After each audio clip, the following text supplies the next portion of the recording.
Vamos con la grabación. Muy buenas noches a todos, sean cordialmente bienvenidos a este encuentro. Gracias al ingeniero José, gracias a la empresa Frontline Protection por patrocinar este tipo de capacitaciones para todos los profesionales que estamos en la sala. La noche de hoy vamos a abordar un tema bastante importante. Vamos a conversar sobre lo que es el procedimiento de control de energías peligrosas, mejor conocido como estándar de Loto o estándar de Lockout-Tockout. Lo primero que debemos tener en cuenta es que los sistemas de seguridad, los sistemas que vamos a implementar dentro de nuestros entornos de trabajo se orientan justamente a controlar una variable específica. En el área industrial, mira, todavía es preocupante ver la cantidad de accidentes que se desarrollan actualmente asociados justamente a una liberación descontrolada de una fuente de energía peligrosa. Entiéndanse, y vamos a una de las cosas que vamos a desmitificar acá, que se asocia siempre el estándar de Loto únicamente a energía eléctrica y no es así. Cuando hablamos de energías peligrosas, nos vamos a orientar en los distintos tipos de energía que están, principalmente la eléctrica, por ser la más común, pero hidráulica, química, neumática, cinética, gravitacional, entre otras, se vinculan a estas distintas fuentes. Una de las cosas que queda claro posterior a las revisiones de estos eventos, a los investigaciones, es que muchos de esos accidentes o su gran mayoría se pudieron evitar aplicando un adecuado control, un adecuado sistema que garantizara el que no se liberaran de forma súbita o intempestiva estas energías que pudieran estar conectadas a los equipos o que en algún momento pudiesen estar retenidas o almacenadas dentro del espacio de trabajo. ¿Ok? Todo esto se hace con el objeto de qué, bueno, de justamente establecer métodos, medios, procedimientos adecuados para poder desarrollar las tareas dentro del entorno de trabajo de manera segura y adecuada, buscando primeramente resguardar la integridad del personal, pero también orientada a la integridad de los equipos, los procesos y el área productiva de la empresa. Definitivamente, como les decía, cuando conversaba hace un ratito con ustedes, una de las principales deficiencias que podemos tener como profesionales a veces es la carencia de instrumentos técnicos normativos a nivel país. O sea, que no tenga un reglamento, no tenga un apartado en la ley específico que me refiera a controles para lo que son fuentes de energías peligrosas. Sin embargo, podemos hacer uso de estándares o referentes internacionales en los cuales, bueno, podemos apalancar nuestra gestión, apalancar nuestras propuestas de estándares de seguridad y de esta manera, bueno, mejorar o elevar el nivel en la realización de seguridad en la realización de nuestras tareas. Dentro de los principales referentes que podemos consultar asociados a este tema, bueno, podemos mencionar el estándar de la 29 CFR 19.10.147 de OSHA, que es una norma que describe las medidas de control de energías peligrosas, ya sean eléctricas, mecánicas, hidráulicas, neumáticas. Vemos aquí lista OSHA las distintas fuentes de energía. También tenemos el referente en la OSHA 29 CFR 19.10.333, que es una norma que establece los requisitos de protección para empleados en circuitos eléctricos, aplicando aquí lo que es principios directamente sobre el control de fuentes de energías eléctricas. ¿Ok? Tenemos también como referente el estándar de la ANSI Z 44.1, que son métodos alternativos para el control de energías peligrosas. Y la NFPA 70E, que es un estándar de seguridad eléctrico, refiere como un complemento o un elemento muy importante en lo que es el programa de seguridad eléctrica, específicamente lo que es el estándar del Loto. Aun cuando el programa de seguridad eléctrica no se va a centrar únicamente en lo que es el Loto, este viene a ser una piedra angular en lo que es el control de esa fuente de energía peligrosa. ¿Bien? Entonces, sobre ellos podemos de igual manera ir referenciando. Hablar de bloqueos o control de fuentes de energías peligrosas, bueno, más allá de entender de que se busca justamente es prevenir la liberación inesperada de esas energías, que a través de la implementación de un estándar como este, buscamos justamente es garantizar la intervención de equipos, la intervención desde sistemas, de áreas de procesos de forma segura. ¿Ok? Pero para entender de mejor manera lo que se vincula al estándar de seguridad, es importante que tengamos en cuenta unas definiciones clave. Definiciones principalmente como que es una energía peligrosa. La energía peligrosa podemos resumirla como cualquier fuente de energía con la potencialidad o la capacidad de generar un daño al liberarse de manera inesperada, ¿ok? Dentro de estas fuentes de energía vamos a encontrar eléctricas, neumáticas, hidráulicas, térmicas, gravitacional, entre otras. Entonces, teniendo ya claro que es una energía peligrosa, puedo incidir y entender de mejor manera cuando hablamos de control de energías peligrosas. Entonces, entenderíamos por control de energías peligrosas a un método que vamos a aplicar, un método que vamos a implementar.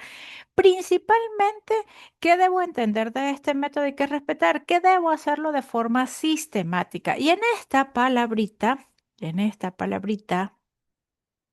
se encierra el éxito del estándar del loto, ¿ok? En lo metódico y sistemático que podamos ser. Vamos a ver de que el esquema está estructurado en una serie de pasos que debemos seguir de manera secuenciada y no saltarnos ninguno. ¿Por qué? Bueno, porque al momento en que demos un salto en alguno de los pasos, podemos obviar una información importante y justamente va a ser allí donde vamos a tener el punto de ruptura o el punto frágil de nuestro estándar de seguridad. Cuando aplicamos este sistema de esta manera, ¿lo hacemos con qué objeto? Bueno, para evitar de que un equipo comience a funcionar de manera inesperada, para evitar que cualquier persona ajena al trabajo o pueda estar vinculada al entorno, pero por desconocimiento, por negligencia o por cualquier otra situación, pueda dar inicio o pueda propiciar la liberación de una energía peligrosa. ¿Ok? O para evitar de que alguna energía residual que esté contenida o que haya quedado almacenada dentro del equipo también se pueda liberar de forma súbita. Otras definiciones que encontramos asociadas al tema, bueno, lo que es el aseguramiento o cierre de los equipos, en este caso, que es la aplicación de las técnicas, los dispositivos para desactivar o neutralizar los puntos de encendido. En algunas literaturas podemos encontrar dentro de los pasos de la aplicación del loto lo que se conoce como aseguramiento, bloqueo y etiquetado o consignación, bloqueo y etiquetado, ¿ok? En algunas se habla directamente del bloqueo y el etiquetado, dejando de manera intrínseca lo que es la asociación a la consignación o el aseguramiento. ¿Qué viene a hacer esto? Principalmente el aseguramiento o la consignación de un punto de bloqueo va a ser la adaptación de algún elemento accesorio. Por ejemplo, vemos esta imagen que tenemos acá de una breaker eléctrica donde tengo switch. Necesito bloquear algunos interruptores eléctricos. Para ello necesito unos accesorios. Esos accesorios vienen a ser estos elementos que tenemos acá, donde voy a poder colocar efectivamente el candado. El candado no lo puedo colocar directamente en el interruptor de electricidad. ¿Me dejo entender? Entonces, en esas situaciones donde voy a tener necesidad de utilizar estos elementos, sencillamente, bueno, es el paso de aseguramiento o consignación del punto de bloqueo. Y el bloqueo y el tarjeteo, bueno, vienen con la colocación del candado y la tarjeta respectivamente. El candado es el elemento que hace el bloqueo efectivo en lo que es el punto de control y la tarjeta nos va a complementar información vital sobre ello, información como quién es el responsable, quién es la persona autorizada o responsable de ese punto de bloqueo, una vinculación o referente con el área, un motivo asociado a la necesidad del cierre. ¿Ok? También, bueno, podemos tener acá otras definiciones que vamos a hablar un poco de ellas más adelante, como lo que serían los trabajadores autorizados, trabajadores afectados, como personal asociado al equipo de trabajo. ¿Ok? Y lo que es el estándar que se conoce como la condición de energía cero o el estándar de energía cero, que es cuando garantizamos de que ahora no hay ninguna intromisión de energía o la posible liberación de energía almacenada asociada al equipo. Bien, teniendo esto en cuenta, bueno, vamos a proseguir con relación al tema. Acá. Acá, bueno, vemos un poco lo que son las distintas fuentes de energías peligrosas para ir complementando la información. Hablamos de energías como eléctrica, como mecánica, hidráulica, neumática, entre otros. Sin embargo, también se asocian a estas fuentes o potenciales causas asociadas a las liberaciones, energía almacenada o energía potencial, también conocida como energía residual, que pueda estar vinculada al equipo o algún elemento, parte o componente del equipo, fuentes térmicas y los factores humanos que de verdad son determinantes, sobre todo en exacerbar o controlar la magnitud de las consecuencias que pudiesen derivar de una liberación como esta.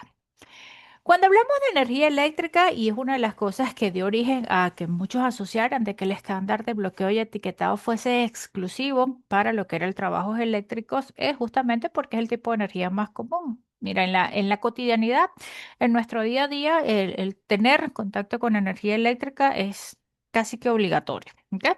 Para distintos, sea para labores del hogar, para labores de trabajo, para comunicación, o sea, la energía eléctrica para nosotros es fundamental, ¿ok? Y por estar siempre presente y por la necesidad de controlarla, porque los accidentes asociados a ellas generalmente se asocian a fatalidades o a lesiones bastante severas, es que, bueno, se vinculó que el loto era exclusivo para ellos. ¿Ok? Pero no es así.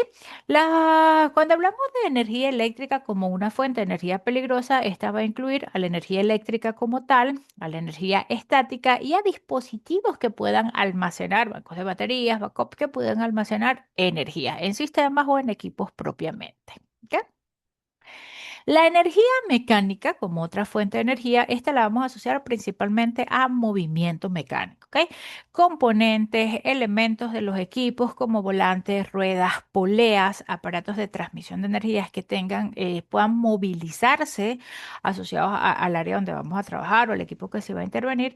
Esos son fuentes de energías mecánicas, ¿ok? Es imperativo hacer un bloqueo adecuado para evitar consecuencias tales como atrapamientos, aplastamientos, fracturas, amputaciones en alguna parte del cuerpo. Principalmente se asocian a lesiones a nivel de manos porque es el área de nuestro cuerpo que va a estar principalmente expuesta durante las labores. ¿Ok? Entonces, todos esos elementos, que bueno, no es, lo que quiero es que entendamos es que no es por desgastar, bueno, tengo una polea, pero eso no tiene una electricidad, no me va a dar un corrientazo, igualito es necesario bloquearla, neutralizarla para evitar que un movimiento inesperado, bueno, genere una consecuencia como esta.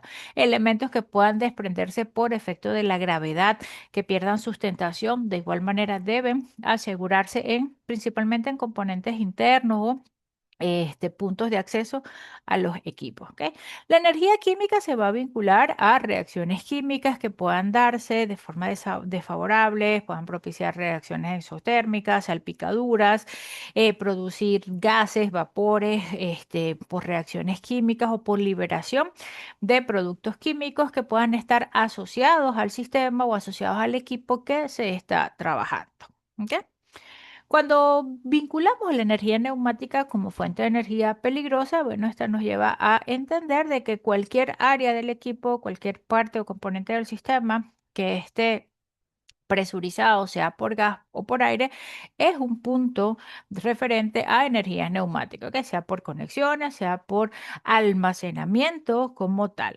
En este caso, en los equipos, en los sistemas, podemos encontrar elementos o sistemas que estén presurizados, pueden ser compresores, pueden haber cañerías que transporten aire, transporten gas, que también queden secciones que lo acumulen, herramientas por accionamiento neumático y gases, ¿ok? Entonces, todos ellos se asocian a puntos o fuentes de energía neumática. En el caso de la energía hidráulica, esta es una energía que deriva del movimiento, generalmente por presión de líquidos. Pistones, frenos hidráulicos, motores alternantes, prensas hidráulicas que tienen este principio de funcionamiento son puntos de origen de liberación de energía hidráulica principalmente. Y por último, pero no menos importante, el referente a la energía potencial o energía residual, energía almacenada que pueda quedar asociada a algún equipo. Y de hecho, vamos a ver que dentro del estándar de Loto hay un punto que Cuando se menciona ese estándar de energía cero, es asociado a revisar o a reconocer en el sistema, en el equipo, esos puntos donde pudiese quedar energía potencial. En este caso, esos puntos van a incluir diversas áreas, áreas como elementos o componentes del sistema que puedan desprenderse por gravedad porque pierdan sustentación, digamos que una prensa metálica que la parte móvil, que es la parte superior de la prensa, se soporta con un sistema hidráulico o neumático para lo que es el frenado, el descenso, la presión, pero esta pierde sustentación y sencillamente se cae. Es necesario controlar y poner elementos que puedan soportar esa pieza si pierde algún punto de soporte o algún punto de presión por la fuente la alimenta. Los resortes, componentes como resortes que puedan haber quedado presurizados en el sistema, que durante la manipulación se liberen de forma súbita, puntos donde haya quedado almacenada energía térmica o energía calórica de igual manera. ¿Ok? Entonces allí cuando vemos la necesidad de poder controlar de manera efectiva lo que son esos distintos peligros asociados al equipo. Pero antes de hablar de eso, es importante que conozcamos un poco de la semántica, ¿ok? En muchos de nuestros países a veces se habla de un estándar de loto, un estándar de lototo, un estándar de San Loto, ¿ok?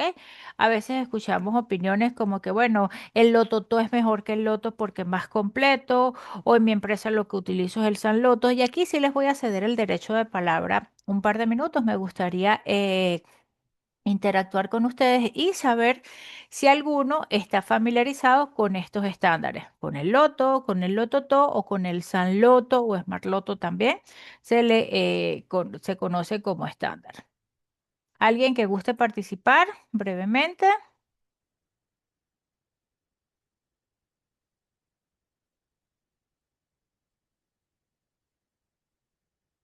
Licenciada, en la cajita de comentarios te dejaron una Ah, pregunta. ok, vamos a ver. Buenas noches. ¿Podría usted al final de la actividad definir entre el riesgo, peligro, ya que en mi tipo de trabajo, uso industrial, protocolo? Ok, vamos a entonces sí lo vamos a ver al final. Lo otro en las actividades de aseguramiento y actividades de buceo. Vamos a ver qué podemos apoyarte allí, Freddy. ¿Ok? Bien. Retomando entonces acá lo que serían las definiciones o las semánticas o los distintos métodos. En el caso de que escuchemos loto, lototo, san loto, todos van a derivar de, digamos que el procedimiento madre o el procedimiento inicial, que es el procedimiento de loto. ¿Ok? Todos van a nacer de allí. Ya les voy a explicar de dónde nacen estas variantes o estas derivantes de el estándar original. El loto es un acrónimo, ¿ok? Es una contracción de las siglas Lockout, Talkout en inglés, que es bloqueo y etiquetado. Se refiere a los pasos necesarios que debemos seguir para consignar, bloquear y señalizar debidamente los puntos de fuentes de energías peligrosas. Cuando hablamos del lockout, nos referimos al bloqueo, que significa un bloqueo efectivo, la instalación de un candado en el punto de la fuente, y el talk out a lo que es la señalización o el etiquetado como un complemento, ¿ok? Es esa etiqueta que nos va a permitir complementar información o ofrecer información importante sobre la persona autorizada y la locación o la necesidad de ese punto de bloqueo esté allí, ¿ok? Y bueno, nos garantiza que estén debidamente consignados o asegurados. ¿Qué es el loto-to? ¿Ok? Lo primero que debemos tener claro es que el loto-to lo vamos a encontrar asociado principalmente a equipos que trabajan con fuentes energizadas o equipos eléctricos. ¿Ok? El loto-to nace como una necesidad de resaltar, por decirle de alguna manera, o de validar de forma individual uno de los pasos que ya están intrínsecos en el estándar de loto. Cuando hablamos de lockout, es bloqueo, el out es etiquetado y el trick out, que vendría a ser el otro to, es testeado. Este último punto se asocia a lo que es la comprobación de energía cero, que va a estar vinculada. Pero ¿por qué el equipo eléctrico o el personal que trabaja con esta fuente de energía peligrosa principalmente valida esa necesidad? Justamente por la característica de la fuente, que yo no puedo obviar el hecho de que la energía eléctrica no la percibo, no la veo, no es como un objeto filoso, como otro peligro que puedo observar y puedo controlar de mejor manera. Yo sé que la energía está allí, pero no sé en qué momento me pueda atacar. En ese entendido, el personal asociado a los trabajos con electricidad vio la necesidad de reverificar o garantizar o darle un tratamiento individual a ese punto, a ese testeado, a ese control de los puntos específicos para evitar un retorno de energía, para garantizar de que no haya una acumulación en el equipo. Y de allí es que nace ese otro top. Por eso es que le decía que a veces vamos a encontrar este procedimiento mayormente vinculados a empresas que puedan dedicarse a ello, a intervenir los eléctricos, a trabajar en sus estaciones y que su estándar lo manejen de esa manera, o mi estándar de lo totó. No es que uno es más efectivo que otro, no es que uno es mejor que otro, sencillamente digamos que cada empresa asociado a su proceso productivo, al servicio que presta, ve la necesidad de mejorar los estándares de seguridad para su personal. ¿Ok? De igual manera, bueno, esto que estaba aquí atrás es la explicación esa que les decía de la diferencia entre el loto y el loto top. De igual manera pasó con lo que sería el personal de mecánica, ¿ok? Bueno, la gente de mecánica, ellos adaptaron, gente que se dedicaba más a este rubro, lo que sería un sistema conocido como en San Loto. Muchas empresas también han adaptado este sistema. Bueno, pero no es el Loto, es el San Loto, que es mejor. Señores, es lo mismo. O sea, el San Loto es un acrónimo de igual manera asociado a un anglicismo. O sea, esa palabra SAM que anteponen al Lockout Out sencillamente describe Safe Access Tow Machine. Llevado al español, y me disculpan mi mal inglés, es acceso seguro a las máquinas. ¿Cómo garantizo un acceso seguro a las maquinarias? A través de la aplicación del bloqueo y el etiquetado. ¿Ok? Simplemente hace alusión a la necesidad de crear un procedimiento para garantizar ese acceso de forma segura, ¿ok? Pero todos se centran, tanto el Lototó como el San Loto, el Smart Loto, se centran en esos pasos que vamos a ver a continuación, que son los que eh, van a estar presentes en el estándar original del bloqueo y el etiquetado, ¿ok?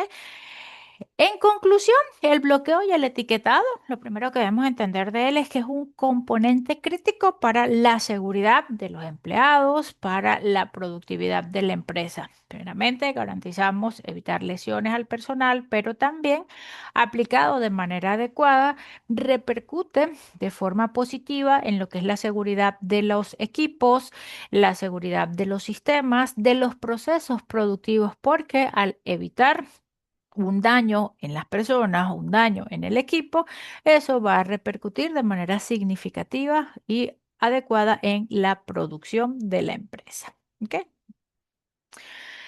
Principales causas que podemos encontrar asociadas a un mantenimiento, sobre todo, bueno, porque aun cuando apliquemos el loto, pero se genera un accidente. Bueno, ¿por qué puede pasar? Porque no se apagó secuencialmente el equipo. ¿Ok? Vamos a ver que no es nada más apagar el equipo, hay que respetar una serie de pasos y eso es lo que se va a desarrollar en la secuencia de lo que es el estándar. No se desconectaron debidamente las fuentes de alimentación. Es decir, bueno, yo de pronto cierro una válvula, pero no la bloqueé, ¿ok? No hago una desconexión efectiva. Un cierre no es suficiente. ¿Por qué? Bueno, porque puede venir cualquier persona, la apertura y da paso a la energía peligrosa. Desconecté el equipo, los desenchufé, pero dejé el enchufe allí. Bueno, cualquiera vino y lo volvió a enchufar sin saber por qué. ¿Me dejo entender?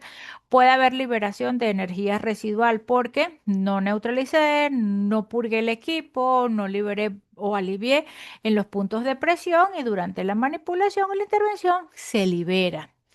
Puede generarse el reinicio accidental del equipo. ¿Por qué? Igual manera, o sea, lo apagué, pero digamos que establecí controles locales, pero me olvidé de que el equipo también lo puedo encender de manera distal, ¿ok? Es decir, puedo hacerlo desde la sala de control. Entonces, debo bloquear de forma local y de forma remota también. Entonces, a lo mejor la sala de control activó y no había un bloqueo efectivo y me reinició el equipo. No despejar las áreas de trabajo antes de iniciar las labores o antes de poner nuevamente en funcionamiento o hacer el precomisión de los equipos. ¿Ok? Entonces, esas son las principales causas que se pueden asociar a los accidentes en espacios industriales. Conocerlas y tenerlas claramente ubicadas nos va a permitir orientar controles más específicos para abordarlas. ¿Ok? ¿Qué hago para evitar de que el equipo no se apague de forma correcta? Bueno, establezco la secuencia, establezco los controles, hago mis procedimientos en base a ello. ¿Ok? Y así es que se va manejando. Hablar de mecanismos de control asociados a lo que es las fuentes de energías peligrosas, bueno, nos lleva a establecer niveles, nos lleva a entender de que la mejor manera de ejecutar el estándar de bloqueo y etiquetado es verlo como un programa, ¿ok? Cuando aplicamos estándares de seguridad únicamente como procedimiento, es importante de que ese procedimiento dependa de un programa, ¿ok? ¿Por qué? Porque cuando nuestras herramientas de gestión están orientadas como programas, ¿qué es lo primero que valida un programa? Una política. ¿Y qué es una política? Es un compromiso de la alta gerencia para implementar, establecer y aplicar todo lo que vamos a proponer en ese programa. ¿Ok?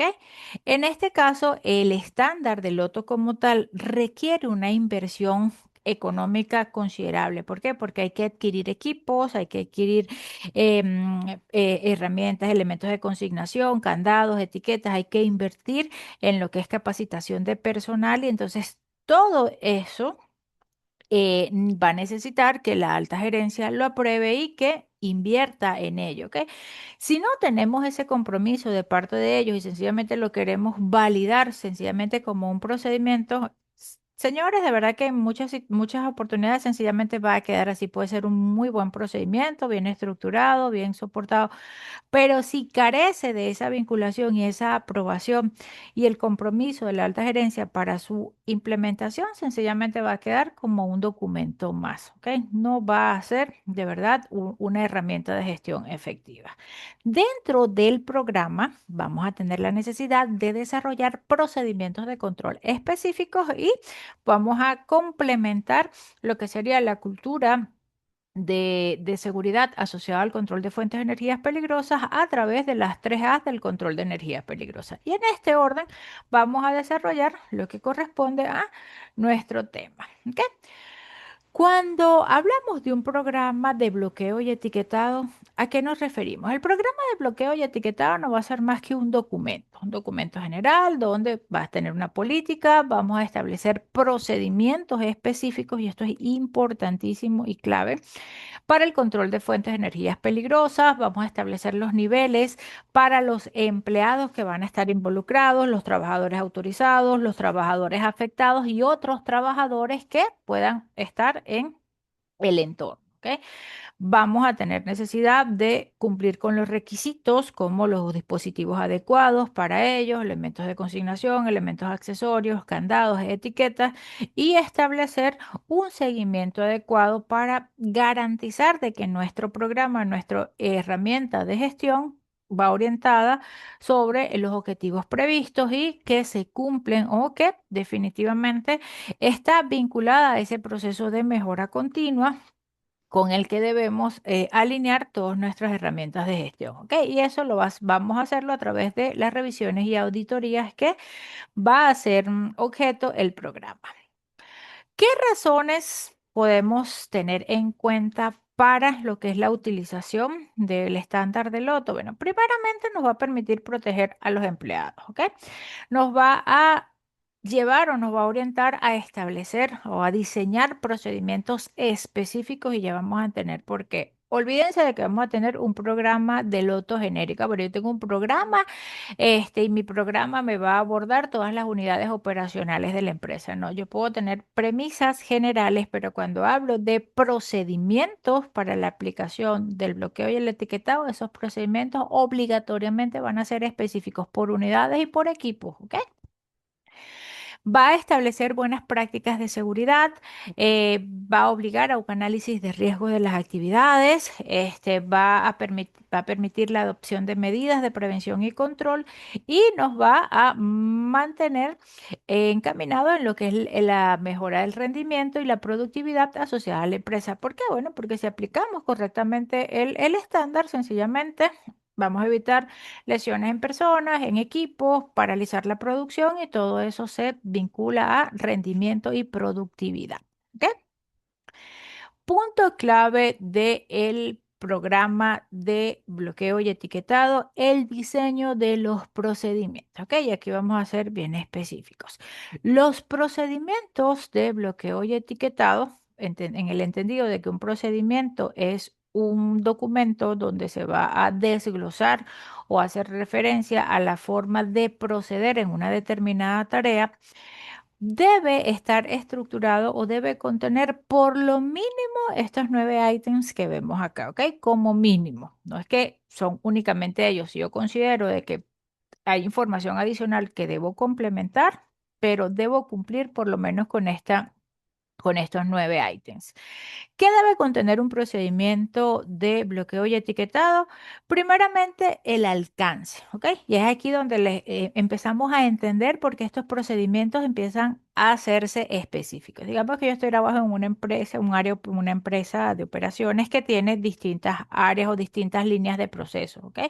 Mi empresa se dedica, por una parte, a fabricar, no sé, helados, por otra parte, a fabricar, a empacar leche, por otra parte, tengo una línea de productos calientes, a hornear, a empacar otras materias primas para otras áreas. O sea, es decir, tengo distintos procesos productivos en la misma empresa, ¿ok? Entonces, cuando empiezo a definir ese alcance, me voy a orientar a unidades operacionales. Por ejemplo, procedimiento de bloqueo y etiquetado para la unidad de paletizados. Ah, bueno, ahí voy. ¿Qué equipos tengo dentro de paletizados o... Y ahí empiezo a llevarlo de lo general a lo específico, ¿ok? Defino los objetivos del procedimiento. Ese procedimiento en el equipo, no sé, de la unidad de fabricación de helados, no sé, en la Worktable 1, ¿para qué lo voy a necesitar? Bueno, voy a establecer un procedimiento de bloqueo y etiquetado para mantenimiento preventivo. Ah, bueno, o sea, ¿qué necesito en este caso para el mantenimiento o para una inspección, para un chequeo? Entonces, ahí voy definiendo el objetivo de mi procedimiento. Ok, mira, mi procedimiento en el caso de que requiera intervenir el equipo, no por un mantenimiento mayor, bueno, estos son los puntos que voy a controlar. Entonces, en este caso, mi procedimiento estará orientado a revisiones, inspecciones o mantenimientos preventivos, ¿ok? Y allí ya doy un objetivo de ese procedimiento, ¿ok? El procedimiento debe describir de forma detallada y secuencial cómo apagar el equipo, ¿ok? Entonces, no todos los equipos se van a apagar de la misma manera, no todos los equipos van a llevar la misma secuencia, entonces por eso es que vamos viendo la necesidad de ir individualizando y haciendo específicos nuestros procedimientos. Entonces, ¿cuál es la mejor manera de nosotros garantizar un apagado correcto? Validando la información del fabricante, señores. El fabricante es quien nos va a decir, mira, mi equipo lo vas a encender y lo vas a apagar de esta manera. Primero pulsas el botón amarillo 3 segundos, pasas al botón verde 1 segundo, brincas al azul 5 segundos más antes de dar al botón verde, que es el de Start. ¿Me dejo entender? No es que voy de frente a darle al botón de encendido sin hacer todo ese paso previo. Igual la secuencia para el apagado. El fabricante dirá, bueno, el apagado del equipo de forma correcta va a ser. Entonces, eso es lo que vamos a garantizar de que se respete en el procedimiento. ¿Cómo aislar las fuentes de energía? ¿Ok? No todos los equipos van a estar vinculados a las mismas fuentes de energía, no todos los van a tener igual, no todos de pronto van a tener una energía química, no todos van a tener energía neumática, no todos van a tener energía hidráulica. Entonces, cuando necesito orientar mi procedimiento, debo orientarme en el equipo específico. Bueno, veo mi equipo, con qué se vincula. Bueno, este equipo funciona con electricidad, pero también le entra una tubería de amoníaco para enfriar. Entonces tengo energía química, tiene unos sistemas neumáticos para lo que es la activación de controles, componentes internos. Entonces, allí empiezo a determinar. Entonces, identifico las distintas fuentes y defino cómo las voy a aislar. Ah, bueno, entonces para aislar la tubería de amoníaco necesito cerrar la válvula que está en el punto tal y a esa válvula le voy a poner una tapa válvula y le voy a poner un candado y una etiqueta. Entonces, ya empiezo a identificar. Las neumáticas, ah, bueno, se controlan aquí, las válvulas de liberación de la energía residual están acá, entonces ya empiezo a orientarme en puntos específicos. Entonces, ¿cómo aíslo mis fuentes? ¿Cómo aseguro mis equipos y maquinarias? Ahí hay una vinculación. O sea, ¿dónde la controlo? ¿Dónde va a estar la válvula? Ok, la válvula la cierro, pero ¿cómo aseguro de que esa válvula no la vaya a intervenir nadie? Entonces ahí, bueno, voy a colocar un dispositivo, voy a necesitar una tapa de válvula, voy a necesitar un candado y una etiqueta. Entonces, el conocer o llevarlo a ese nivel de detalle me permite identificar el tipo de fuente, la cantidad de fuentes asociadas al equipo, la cantidad de recursos, materiales o elementos que voy a necesitar para hacer un aislamiento correcto y todo eso va a estar ya de una vez reflejado en el procedimiento. ¿Cómo coloco, cómo remuevo, cómo transfiero los dispositivos de bloqueo y etiquetado? O sea, ¿quién coloca el equipo? ¿Es la persona autorizada? ¿Quién lo va a remover? La misma persona que lo colocó. Si necesito mantener el bloqueo por distintos turnos de trabajo, es decir, el bloqueo va a estar durante 48 horas, pero en esas 48 horas van a estar interviniendo distintos grupos de trabajo. Entonces, ¿cómo se hace la transferencia de los dispositivos de bloqueo y etiquetado? ¿Ok? Eso debe estar descrito en mi procedimiento. Al momento de tener necesidad de levantar para las pruebas, o sea, hasta dónde puedo levantar los dispositivos, qué pasos debo repetir para poder dar continuidad al trabajo, ¿ok? Papeles, responsabilidades de los empleados deben estar descritas, ¿ok? Generalmente el equipo de trabajo vinculado al estándar de Loto va a ser la persona autorizada, los trabajadores afectados y otros trabajadores que puedan estar en el entorno precisamente, exceptuando, bueno, que sea un bloqueo grupal, que se incorpore una figura de un supervisor de bloqueo o un líder de bloqueo, un líder loto, que también vamos a ver que son algunas, digamos que pequeñas variantes que pueden darse en el procedimiento, ¿ok? Y los medios para hacer cumplir. En estos medios para hacer cumplir, bueno, todo lo que es la coordinación, garantizar los recursos que necesitamos para poder bloquear de manera correcta el equipo. Y por eso les decía a gente de que no podemos hacer un procedimiento genérico, que voy a hacer un procedimiento para que va a aplicar a todos los equipos y todas las maquinarias o todos los sistemas de mi empresa. Eso es una gran mentira. ¿Ok? Entonces, sí, nos va a llevar de recomendaciones generales, pero a un diseño específico de cada uno de ellos. Y en ese nivel de especificidad es que vamos de verdad a garantizar la efectividad de nuestro estándar. ¿Ok? OSHA en la 29 CFR 19.10.147 da unas recomendaciones de aplicación general en este caso. ¿Qué nos refiere el estándar de OSHA asociado a lo que es el bloqueo y el etiquetado? Bueno, nos recomienda que antes de comenzar el trabajo se deban dar o garantizar las siguientes condiciones. Que el aislamiento y la instalación del bloqueo y la desactivación del equipo a ser intervenido estén dadas, ¿ok?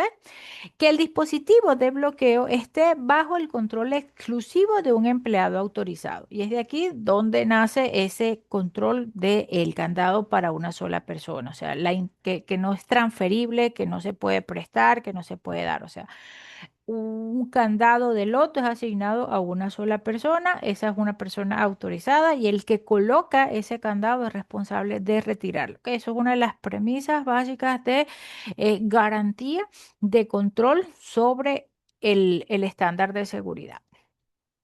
¿Qué más nos dice OSHA? Mira, nos refiere también la importancia de cumplir con los requisitos para los dispositivos de bloqueo y etiquetado. En este caso, ¿cuáles son los requisitos que establece la norma? Primeramente, que los dispositivos de bloqueo sean únicos y fácilmente identificables como dispositivos de loto. Es decir, bueno, que se compren y se inviertan en candados diseñados para ello.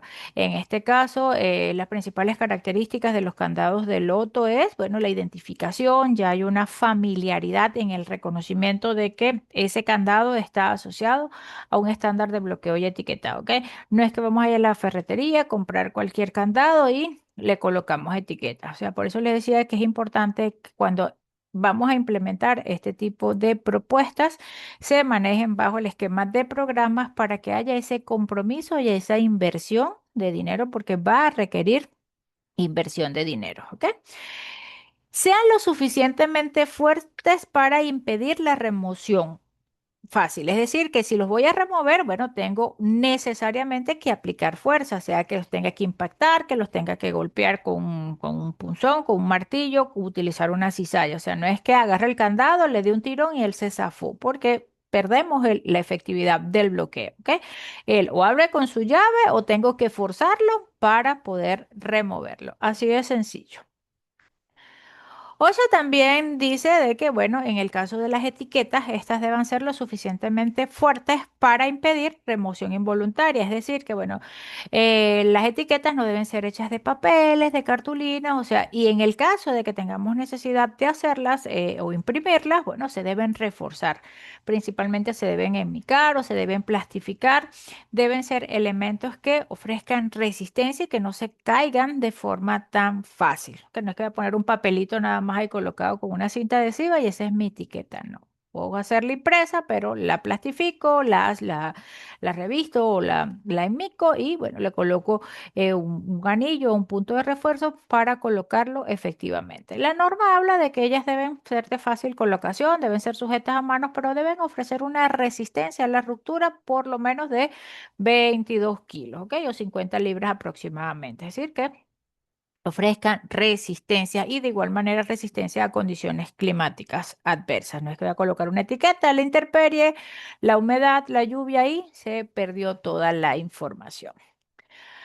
El mismo estándar de OSHA nos ofrece una, ¿cómo les diría? Como una excepción en lo que sería el etiquetado o en vinculación con el bloqueo. Es decir, generalmente el estándar de bloqueo y etiquetado siempre vamos a encontrar eso y de hecho se llama así lockout, tockout o loto, es por eso, porque va a haber un candado y una etiqueta en conjunto, que es donde cabe un candado, va obligatoriamente a entrar una etiqueta y no hay discusión.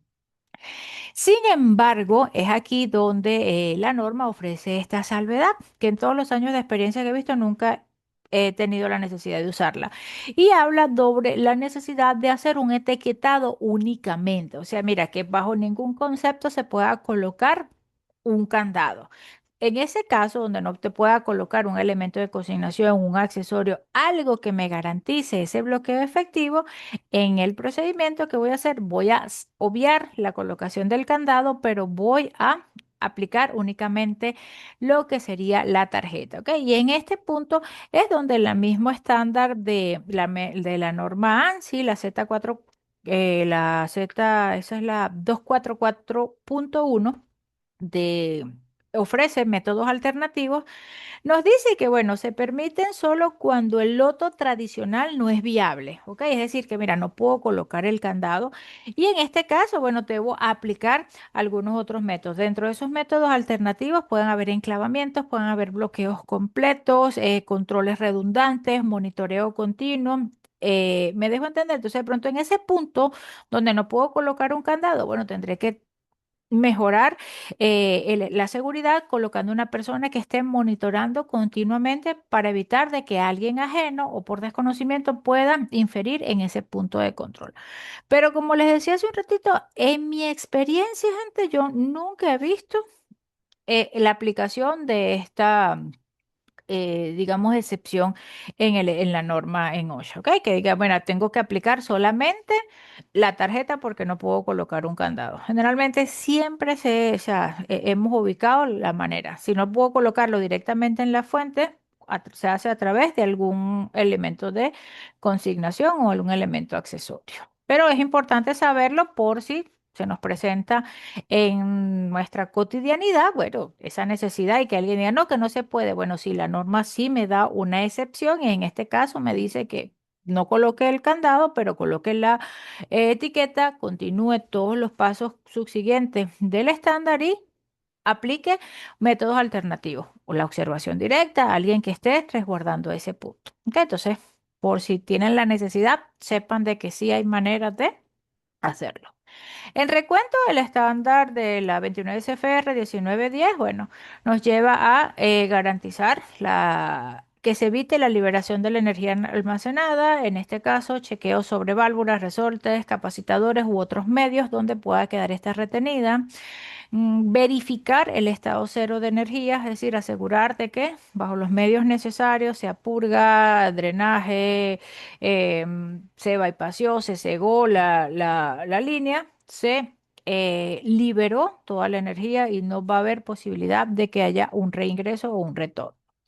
Se realiza el servicio requerido, en este caso, que bueno, se pueden cumplir de forma adecuada las intervenciones a los equipos y garantizar toda la actividad de forma segura. ¿Ok? También, bueno, en cuanto a la remoción del dispositivo de bloqueo y etiquetado, la norma es taxativa en que solo el empleado autorizado, o sea, y la persona que lo coloca, pues, porque podemos tener varios empleados autorizados, o sea, no es que yo soy empleada autorizada y José viene, que también es empleado autorizado y remueve mi candado. No, si el candado lo coloqué yo soy la única persona autorizado a removerlo, ¿ok? También van a darse unas excepciones de las que vamos a hablar, pero en primera línea siempre va a ser así. Quien coloca el candado es quien lo remueve. Si el empleado autorizado no está, que es en este caso la excepción, que se puede dar. Por ejemplo, yo coloqué mi candado, pero me fui, no notifiqué, me llevé mi llave y necesitan levantar ese punto de bloqueo. Debe haber como parte del procedimiento o del programa de bloqueo y etiquetado cómo solucionar esta situación. ¿Qué nos dice la norma en ese particular? La norma establece que primero se debe bajo todos los medios, verificar de que el empleado autorizado o el responsable de ese candado de verdad ya no está en las instalaciones. Me llamaron por teléfono, me llamaron por radio, me rastrearon por todas las áreas y validaron con el personal de seguridad o de PICP de que ya yo salí de las instalaciones. Me siguen llamando, no contesto, bueno, listo. Pero se cubrieron todos esos pasos, ¿ok?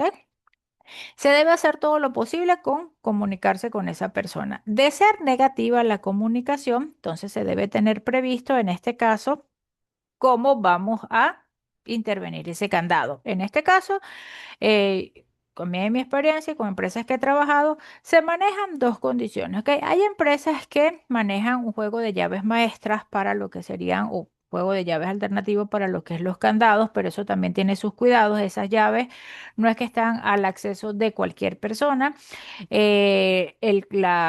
Las llaves o los juegos de llaves dobles de los candados de lotos los va a resguardar la máxima autoridad de una unidad. En este caso puede ser si es del área eléctrica, el gerente de la unidad o el gerente de operaciones o el gerente, alguien con un nivel jerárquico alto. ¿Por qué? Bueno, porque si se la dejamos al supervisor, se la dejamos al amigo, ahí se va a transdiversar lo que es la seguridad. ¿Por qué? Bueno, porque Nayade se fue y bueno, pero cónchale, yo llamo, José, José, vale, préstame la llave que me fui, se me olvidó y allí se pierde lo que es la esencia del control. Entonces, ¿qué va a pasar? De que si Nayade se fue y yo necesito acceder a las llaves, resulta que para acceder a José, que es el gerente, yo tengo que cubrir una serie de pasos y obligatoriamente tengo que informarle, mire, ingeniero. Yo necesito el juego de llaves maestras. Ay, ¿por qué? Bueno, porque Nayade se fue. ¿Y por qué se fue? ¿Agotaron todos los recursos? Ah, bueno, perfecto. Prestó la llave, abrieron el candado y se tomarán de allí las medidas correctivas, las medidas sancionatorias necesarias por incumplimiento, porque era mi obligación si necesitaba retirarme del área, notificarle al supervisor del trabajo, hacer una transferencia de ese bloqueo para poderme antes de irme. ¿Me dejo entender? Entonces, todo eso debe quedar tipificado en el procedimiento. Y la segunda alternativa, que hay empresas que son más radicales, que no, pues una sola llave. No hay quien abra el candado se violenta, se corta el candado y es responsabilidad de ese trabajador todo lo que es el gasto económico. Aparte de que va a ir sancionado, de que, bueno, va a llevar medidas disciplinarias, debe garantizar lo que es la reposición del candado que está bajo su responsabilidad y que tuvo que violentarse. Entonces, la norma no dice qué hacer. Están esas alternativas, ya queda de parte de cada uno de nosotros en las políticas internas que podamos desarrollar cómo manejamos estas situaciones. ¿Ok? Ahora bien, ¿cómo vamos a ver? Ajá, ¿cómo está estructurada esa secuencia de lo que es el estándar? ¿Ok? El estándar de bloqueo y etiquetado como tal, va a referir la necesidad de aplicar una serie de pasos, ¿ok? Generalmente, bueno, estos pasos los podemos ver concebidos en estos 8. Hay otras literaturas que hablan de 10 pasos, pero en esencia es porque la preparación, entre la preparación y el apagado, pueden incorporar un paso que es la notificación, pero generalmente la notificación viene estando intrínseca en esto, que cuando me preparo para el apagado, no es que voy de frente y bajo el interruptor, es que, bueno, en este caso voy, notifico a los empleados, a la gente del alrededor, reviso el entorno, garantizo que tengo todos los requerimientos, reviso qué es el equipo que voy a intervenir, reviso el procedimiento específico del equipo. Si en el procedimiento me dice que voy a necesitar 20 candados, bueno, garantizo que tenga los 20 candados, las 20 etiquetas, los elementos de consignación que requiera. Una vez todo eso es que voy a apagar, ¿ok? Y así, bueno, voy a ir desarrollando. Después que apago, aíslo las fuentes, las bloqueo, controlo las energías residuales, realizo el trabajo, notifico del encendido a las personas que puedan estar en el entorno, retiro los elementos y, bueno, restablezco lo que es la operación. ¿Ok? Vamos a irlo viendo de forma detallada cada uno de ellos. ¿Ok? Cuando hablamos de preparación para el apagado, por eso es que les decía de que aquí ya está intrínseco lo que es la notificación. Algunos procedimientos que podamos consultar, algunas empresas lo tienen como un paso adicional. No está de más, ¿ok? Para que, bueno, notifico a quien debo notificar con relación a él. ¿Ok? Entonces, me preparo para mi apagado, identifico el equipo, todas las fuentes asociadas, notifico en este caso al personal afectado sobre la intervención. ¿Ok? Y entonces aquí debemos tener claro quién es el personal autorizado, quién es el personal afectado y quiénes son los otros. El personal autorizado es el personal que va a intervenir en el equipo y los que van a colocar los candados de loto. ¿Ok? Las personas afectadas, en este caso, son las personas que operan o trabajan con el equipo que va a ser intervenido. Por ejemplo, digamos que vamos a trabajar sobre una línea de producción que empaqueta harina de trigo. ¿Ok? Vamos a trabajar en la empaquetadora porque tiene una falla. El personal autorizado es el que va a intervenir el equipo, va a hacer las reparaciones, las revisiones y van a colocar sus candados. ¿Ok? El personal afectado, en este caso, que va a estar en ese entorno, son los operadores de la línea, el que está pendiente de colocar los paquetes, el que está pendiente de que los retira de la línea que no van a desarrollar la labor propiamente de intervenir o de mantener el equipo. Me dejo entender, pero están asociados a ellos. Es importante de que ellos también estén en conocimiento, conozcan el procedimiento, sepan identificar los candados, las etiquetas y para qué se utilizan.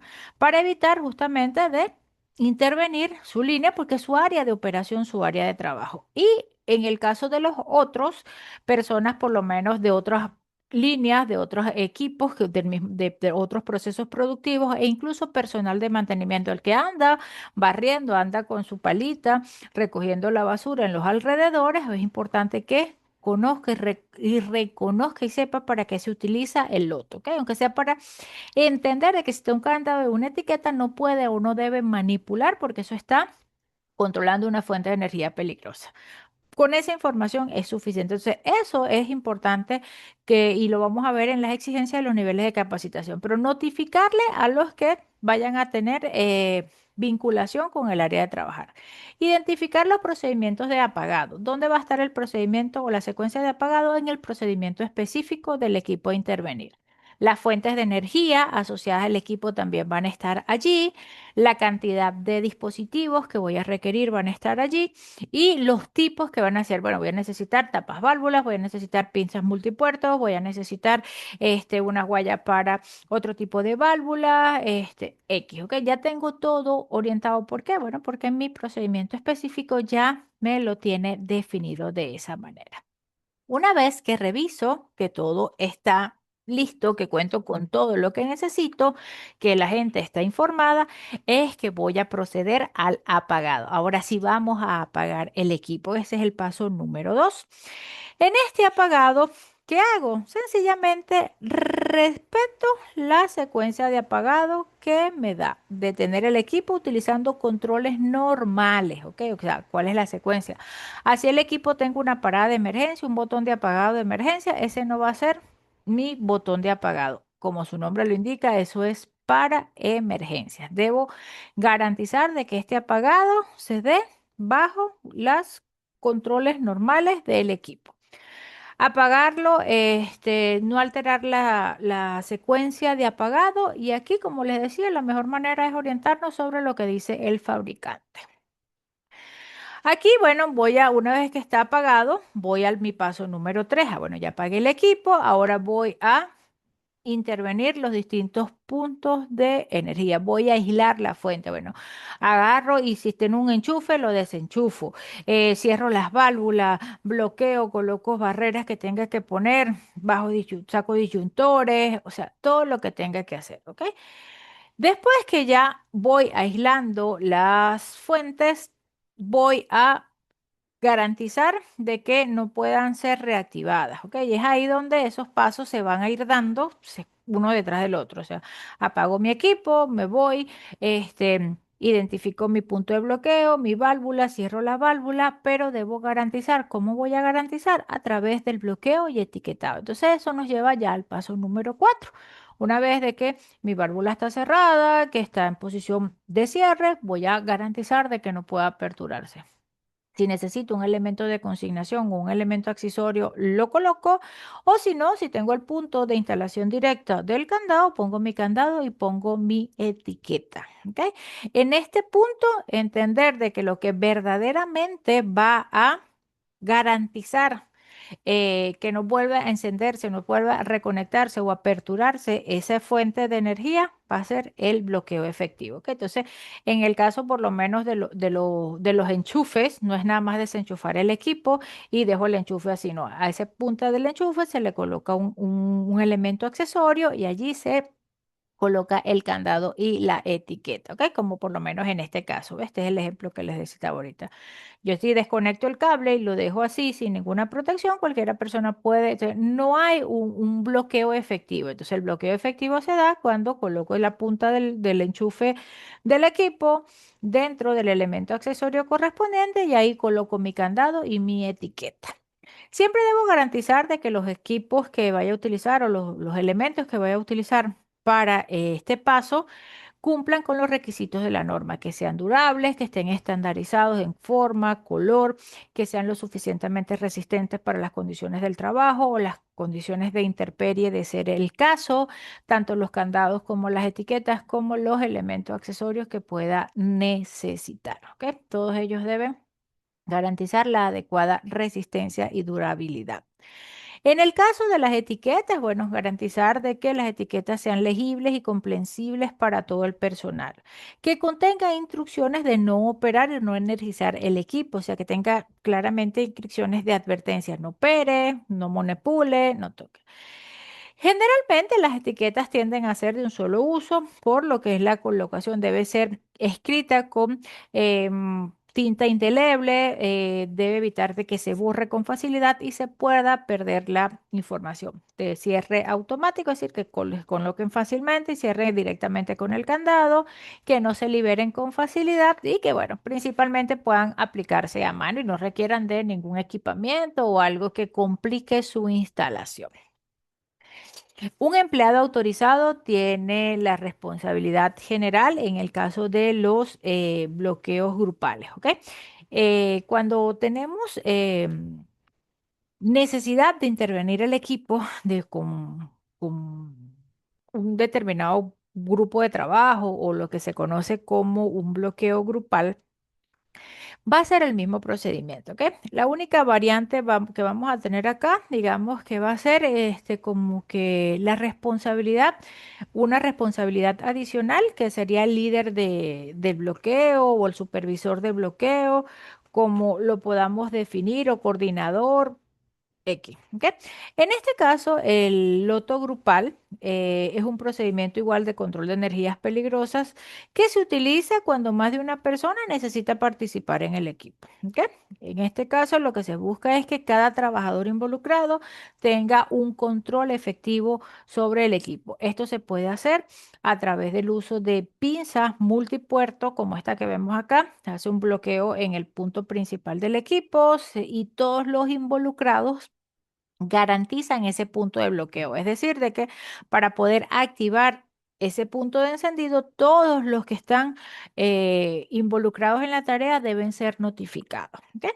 También se puede aplicar lo que serían las famosas cajas de bloqueo. ¿Ok? Tienen la misma, el mismo objeto. Lo que varía es que, bueno, la distribución en este caso, cuando no podemos colocar aquí, si no se coloca un único candado en ese punto principal, que va a ser colocado por el líder o coordinador del grupo o del bloqueo grupal. ¿Qué va a hacer ese coordinador? Puede utilizar, disponer una llave como es, una caja como esta, perdón, y la llave de ese primer candado que va a estar vinculado al punto principal de bloqueo, va a reposar dentro de la caja. Él va a colocar un segundo candado, ese líder de bloqueo, que va a ser el de bloqueo general de la caja. Todos los involucrados en la actividad, todos y cada uno de los involucrados van a tener capacidad de colocar su candado en los alrededores de esa cajita, ¿ok? Va a cumplir la misma función. ¿Qué se necesita acá? De que cuando tengamos que liberar la llave del bloqueo principal, todos los involucrados en la tarea sean debidamente notificados, ¿ok? Entonces, acá, que los colores, que esto, mire, eso es potestativo de las empresas. La norma no establece de que para el líder de bloqueo el candado tiene que ser blanco, tiene que ser negro, tiene que ser azul. No, eso lo va a definir cada empresa en su procedimiento. La norma sí habla es que, bueno, por lo menos en los requerimientos establecidos tanto en OSHA, en la 1910, 147, como en la ANSI, se deben considerar siempre, por lo menos en las responsabilidades, un coordinador que va a ser el encargado de supervisar el procedimiento grupal, o sea, va a ser ese líder de todo el equipo, adicional a los trabajadores autorizados, a los otros que puedan estar. Debe asegurarse de que todos los pasos se cumplan a cabalidad. Se debe contar con un elemento, puede ser una caja de bloqueo, las misas multipuertos, para que que tenga capacidad de que todos los que vayan a estar interviniendo el equipo tengan garantía de un punto efectivo de bloqueo. Garantizar los candados personales para cada uno de los trabajadores que va a intervenir, mantener un registro por escrito de todos los involucrados y, bueno, seguir a cabalidad el procedimiento estándar que debe estar documentado para ello. Los pasos van a seguir siendo los mismos. Notifico, identifico fuentes, aíslo, coloco mis dispositivos de bloqueos y es aquí la variante va a ser eso. O sea que en lugar de colocar en un punto, vamos todos los que vayan a requerir el bloqueo grupal, garantizar ese bloqueo principal. ¿Ok? Continuando entonces, bueno, en el paso, porque el bloqueo grupal también va a llevar esa colocación o esa adaptación en este paso número 3 cuando coloque mis llaves en mi punto principal y lo cierre en la cajita de bloqueo grupal. En este punto, tener claro que el candado es el que hace un bloqueo efectivo definitivamente y la tarjeta nos da información. Un candado, una llave, una persona autorizada. ¿Ok? No deben haber llaves maestras, no deben haber llaves que aperturen más de un candado. O sea, esa es la garantía. En el momento de que nos prestemos para manipular la cerradura de los candados, manipular las llaves y que una llave pueda abrir más candados, allí estamos perdiendo el control real de lo que es la seguridad del estándar, ¿ok? Porque si yo estoy confiando de que mi candado, para que lo aperturen, tengan que notificarme y al notificarme, bueno, ya yo voy a saber de que el equipo va a estar energizado, va a estar en funcionamiento y tomo las previsiones del caso. Viene otra persona con una llave ajena y lo puede aperturar, entonces yo estoy perdiendo mi control de seguridad. ¿Me dejo entender? Entonces siempre debe garantizarse y cuidarse eso. Por eso es que aquí eso no hay, son intransferibles, no se prestan, no es negociable. O sea, un candado, una persona. Quien coloca es el mismo que retira el punto de bloqueo. ¿Ok? Y creo que se me regresó, ya va. Se me saltó la presentación. Las etiquetas complementan, ¿ok? Es un complemento, es importante que la etiqueta esté porque la etiqueta es la que nos va a decir cuál es la razón por la que se está aplicando el loto, porque, o sea, nos va a resaltar el que no debe ser operado ese punto y principalmente nos va a informar quién es la persona responsable de ese punto de bloqueo, es decir, quién es la persona autorizada y el dueño de ese candado. Una vez que ya tenemos todo instalado en los distintos puntos asociados a las fuentes de energía peligrosa, o sea, ya están todos bloqueados, todos cerrados, debo garantizar de que no hay energía residual, ¿ok? En este caso, checar si ya tengo identificado en mi procedimiento cuáles son esos puntos a intervenir, bueno, donde puede haber energía mecánica, donde puede haber energía hidráulica o líquidos a presión o energía neumática, aire que esté, puntos que puedan caer por efecto de la gravedad. Todo eso debo intervenirlo, ¿ok? En este caso, también ya tener claramente identificados qué métodos voy a utilizar para liberar, para restringir o para disipar esa energía residual que puede estar, ¿ok? O la voy a liberar o la voy a restringir para evitar un retorno o bueno, voy a reutilizarla, la voy a derivar para otro sistema, o sea, eso ya debe estar definido, ¿ok? Garantizar que no se dé reacumulación o un retorno de energía. En este caso, establecer de una vez los métodos más adecuados, o sea, que se obture la tubería, que se desconecte, que se desalinee, que se ciegue, o sea, lo que deba hacer debe garantizarse en este punto. En el caso de los puntos asociados a energía eléctrica, obligatoriamente hay que testear, ¿ok? Aquí la manera de garantizar de que no hay acumulación de energía eléctrica residual que pueda generar una liberación es a través del testeado. Y es el punto que resalta, en este caso, el loto TOA. Bueno, el lockout, lockout, tree out, ese testeado, esa comprobación adicional se maneja acá.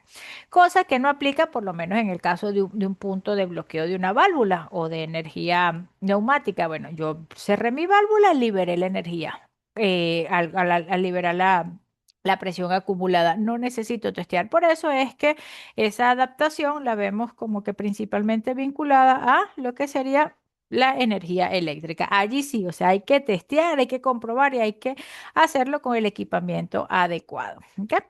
Asegurarse que interruptores, válvulas u otros mecanismos no prendan, no puedan operar, que las palancas de control, los equipos estén en la posición correcta de apagado. Si necesito mover los interruptores para chequear de que no prenden, de que no liberan, debo recordar colocarlos nuevamente en lo que es la posición de apagado o en la posición de cierre. Y bueno, utilizar mi medidor o mi equipo de testeo en el caso de energía eléctrica.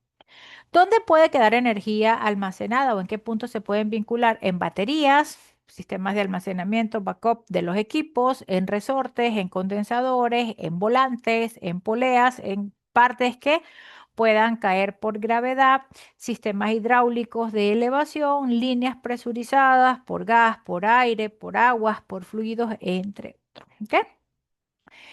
¿De qué manera voy a liberar esto? Mira, puedo utilizar distintos métodos para lo que es la liberación de la energía residual. Puedo disipar, que utilizaría esa energía, la puedo reutilizar, derivar hacia otro sistema. Puedo restringir, o sea, evitar que ingrese, puedo hacer que desvincule la línea, puede que instale una brida ciega y de esa manera restringo, ¿ok? También, bueno, puedo utilizar otros métodos como conexión a tierra, reposicionamiento, drenado, ventilación o bloqueo, de ser el caso. Aquí lo que debo es ya tener definido en mi procedimiento específico qué es lo que voy a hacer y aplicarlo en los puntos que correspondan. Una vez que ya he garantizado todos esos pasos, es que vamos a proceder a la realización de la tarea. Ahora sí, bueno, empiezo mi mantenimiento o la revisión, hago el trabajo que voy a realizar, reemplazo las partes que vaya a reemplazar y hago la tarea que estaba planificada para ser ejecutada. ¿Ok? En este paso, uno de los puntos críticos y que hay que prestar mucha atención es a llevar un adecuado control de inventario, ¿ok? ¿A qué se refiere el estándar con esto? Mira, en este caso, herramientas, partes, componentes que vaya a ser necesario o para intervenir el equipo, hay que llevar un adecuado control. ¿Por qué? Bueno, porque al momento de poner el equipo en servicio, una tuerca que falte, un tornillo que sobre, un desarmador que quede dentro del equipo, sencillamente puede ser el punto de fallo.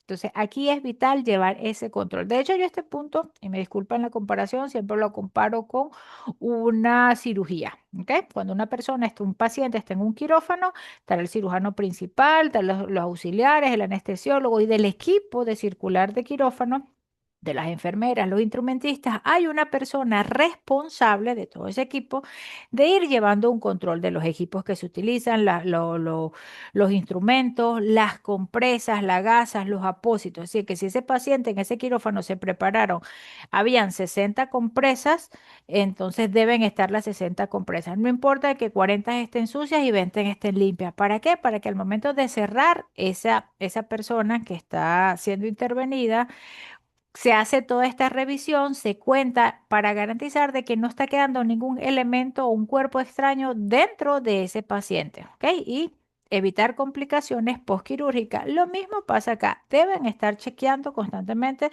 de que las herramientas estén completas, lo que se vaya a reponer esté antes de iniciar el equipo. Eso es clave y eso es lo que va a garantizar la integridad del equipo, ¿ok? En este caso, y disculpe antes que continuemos, puede darse la necesidad de hacer un encendido de prueba. Mira, yo preparé mi equipo, lo revisé, pero necesito hacer un encendido para garantizar de que todo está bien. Pero ese no va a ser el encendido definitivo, solo un encendido de prueba. Entonces, en este punto puedo tener necesidad de hacer un levantamiento parcial de los puntos de bloqueo. Mira, bueno, necesito desbloquear acá para el encendido, necesito permitir el reingreso de electricidad para poder prender o necesito que pase un determinado, la línea de aire, necesito que presurices la línea para ver si el instrumento que estoy reemplazando funciona bien, para hacer validaciones, ¿ok? ¿Qué es lo verdaderamente importante acá? Bueno, que como son este, levantamientos parciales para pruebas pre-arranque, al momento de que, bueno, finalizo la prueba, por lo menos en el caso de que voy a continuar la actividad, ¿qué hago? Vuelvo otra vez a repetir los pasos, ¿ok? Ya voy al paso nuevamente de cierre del punto de bloqueo, coloco mi candado, coloco mi etiqueta, vuelvo a lo que es la comprobación de energía cero, la liberación de energía residual, antes de dar continuidad al trabajo. ¿Me dejo entender? Y en este punto hay que estar muy atentos, porque ¿qué pasa? Por el mismo dinamismo del trabajo, no, prende allí, ya voy a continuar, ya bloqueaste. Entonces, antes de dar continuidad, ¿por qué? Porque se permitió el ingreso de una energía peligrosa al equipo, ¿ok? Que no estaba antes de iniciar el trabajo. Entonces, debemos garantizar cumplir todos los pasos previos a la realización de la actividad. ¿Me dejo entender? Entonces, muy atentos allí para evitar, pues, un punto donde si no lo cuidamos, pueden darse justamente los accidentes. Una vez que ya terminé mi actividad, bueno, notifico a todos los que estén en el entorno, mira, ya terminamos, voy a empezar el prearranque, las pruebas para que estén atentos. Restauro la energía, este, establezco los puntos de inicio de la máquina, mi precomisionamiento, mi arranque de la máquina y me voy garantizando de que el funcionamiento vaya siendo óptimo. El resto del personal, los que no estén involucrados, se deben estar a una distancia prudencial. ¿Ok? Voy levantando mis dispositivos que vayan siendo necesarios. ¿Ok? Voy desmontando mis candados, mis etiquetas. ¿Quién desmonta? Solo quien instaló. ¿Para qué? Bueno, para que el equipo pueda ir insertándose, pues incendié mi equipo, pero entonces necesito que empiece a entrar que se presuricen las líneas o que entren los químicos que vayan a entrar o todas las fuentes de energías que en principio desvinculé y aislé, necesito que vuelvan a fluir directamente al equipo para que pueda trabajar correctamente, ¿ok? Garantizar de que todo funciona bien, ¿ok? Y en este caso, bueno, una vez que ya todo está, remuevo todos mis candados, la persona que instaló removió y reviso de que el equipo queda en total funcionamiento óptimo. ¿Qué consideraciones debo tener con relación a el bloqueo y el etiquetado que deben estar bien descritas y definidas en el programa? Bueno, el bloqueo y etiquetado durante varios turnos. Ok, esa transferencia. ¿Me acuerdan que la norma decía que debo garantizar una transferencia adecuada del bloqueo? Es esto, o sea, ¿qué pasa si va a haber cambio de turnos de trabajo? ¿Ok? Bueno, el equipo, tengo una ventana operacional, va a haber un trabajo continuo de 72 horas, es lo que tenemos. No va a ser el mismo equipo de trabajo, bueno, habrán cuatro, tres, dos equipos rotándose, entonces debe garantizarse la transferencia de bloqueo. No es que, bueno, yo dejé mi candado aquí y lo voy a levantar las 72 horas, no, o sea. Si yo voy a estar solo un turno de 12 horas, mi candado está esas 12 horas. La persona que viene para el siguiente turno debe reemplazar, porque siempre debe quedar en vigencia el cierre, pero yo no voy a dejar mi llave. Si yo me voy para mi casa a dormir, yo le voy a dejar mi llave al que esté de turno. No, remuevo mi candado y se le transfiere el bloqueo al responsable de turno. ¿Me dejo entender? Entonces, mucho cuidado ahí, porque a veces toman eso a la ligera. Bueno, dejo el candado. Lo dejo colocado ahí, dejo la llave a cualquiera, esté pendiente, si lo necesitan lo abren. No, el único que puede manipular ese candado es la persona autorizada que lo colocó. No voy a estar dentro de las instalaciones, transfiero el bloqueo y remuevo mi candado. ¿Ok? Los dispositivos de aislamiento deben permanecer siempre bloqueados con el turno anterior y el turno que está llegando no debe asumir de que todo está bien. Igual deben hacer su reconocimiento. Lo ideal es que hagan su chequeo y verificación de que el equipo está debidamente bloqueado. El programa también debe definir claramente los niveles de capacitación. ¿Cuáles van a ser estos niveles de capacitación? Los orientados a los niveles del personal que está directamente vinculado al estándar. Empleados autorizados, otros empleados y lo que serían, eh, en general, si los afectados, perdón, los autorizados, los afectados y los otros principalmente. ¿Quién es el empleado autorizado? Va a ser el personal que va a tener la necesidad de colocar el candado, o sea, el que va a tener la competencia para establecer los puntos de bloqueo. Este empleado autorizado en la capacitación que reciba debe tener conocimiento pleno de las políticas y los procedimientos del programa de energía o del programa de control de energías peligrosas. O sea, para yo ir a bloquear un equipo, debo conocer de verdad los procedimientos específicos de bloqueo, las políticas del programa, el objeto y todo lo que corresponda. Conocer e identificar el tipo de energía peligrosa, la magnitud de daño que ésta representa y orientarme sobre la ubicación de las fuentes de energía asociadas a los equipos que pueda intervenir. Los métodos y medios necesarios para un aislamiento efectivo y un control correcto de esas fuentes. Conocer las limitaciones que pueda tener el programa de bloqueo y etiquetado. Por ejemplo, que no hayan suficiente personal autorizados para unas unidades, que no haya para los distintos turnos y este punto es bien importante. ¿Ok? El hecho de que yo trabaje en una empresa y sea personal autorizado para una unidad de procesos, eso no ¿cómo les diría? Por descarte me autoriza para bloquear todos los equipos en todas las instalaciones. Si mi empresa tiene distintas unidades de procesos y en esas unidades se desarrollan procesos productivos diferentes y hay diferentes equipos, el personal autorizado debe estar orientado a unidades y equipos específicos. Por ejemplo, si yo soy personal autorizado para la unidad A de procesos y en esa unidad tengo 5 equipos, pero bueno, yo tengo autorización para esos 5 equipos. ¿Por qué? Porque me conozco los procedimientos específicos de los 5 equipos que operan en mi unidad y los puedo abordar correctamente. Pero resulta de que necesitan personal autorizado para la unidad C y tienen líneas de proceso distintas. El hecho de que yo esté autorizada para una determinada área no me da la autonomía o la autorización para toda la empresa, ¿ok? La única manera es que yo pueda conocer lo que es la unidad A, pero también conozca la unidad C o necesitan certificarme para ello, ahí el entrenamiento va a ser principalmente orientado a dónde, al conocimiento de los procedimientos específicos de los equipos con los que voy a interactuar en aquella unidad. ¿Me dejo entender? Porque las generalidades del programa, lo demás ya lo debe conocer una persona autorizada. Pero ¿dónde debemos hacer hincapié con las personas autorizadas en las unidades? O sea, las personas autorizadas van a tener una limitación a una determinada unidad y esa limitación se va a dar directamente ligada al conocimiento del procedimiento. Bueno, yo me conozco los procedimientos específicos de todas las unidades. Ah, bueno, genial, puedo ser una persona autorizada, pero debe haber una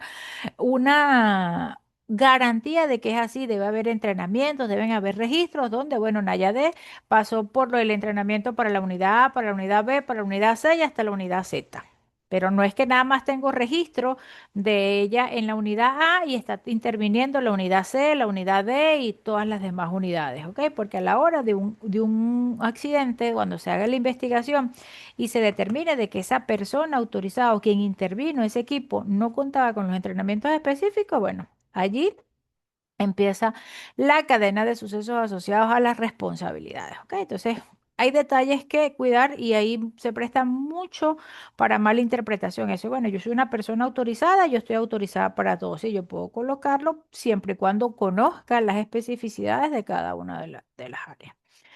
Los empleados afectados, como les decía, bueno, también son aquellas personas que puedan interactuar con los equipos, con las líneas de procesos, aun cuando no intervengan directamente en la labor de mantenimiento y no vayan a colocar un candado. Pero es importante de que ellos conozcan la esencia del estándar o el procedimiento del loto, el objetivo, para qué se utiliza el loto o para qué se utilizan esos candados y esas etiquetas en esos puntos de control, cómo darse cuenta cuando se está utilizando un procedimiento, en este caso reconociendo las características, identificar a la persona autorizada o el responsable del punto de bloqueo, como bueno, por la revisión de la tarjeta, que sepa interpretar la información que está allí prevista, ¿ok?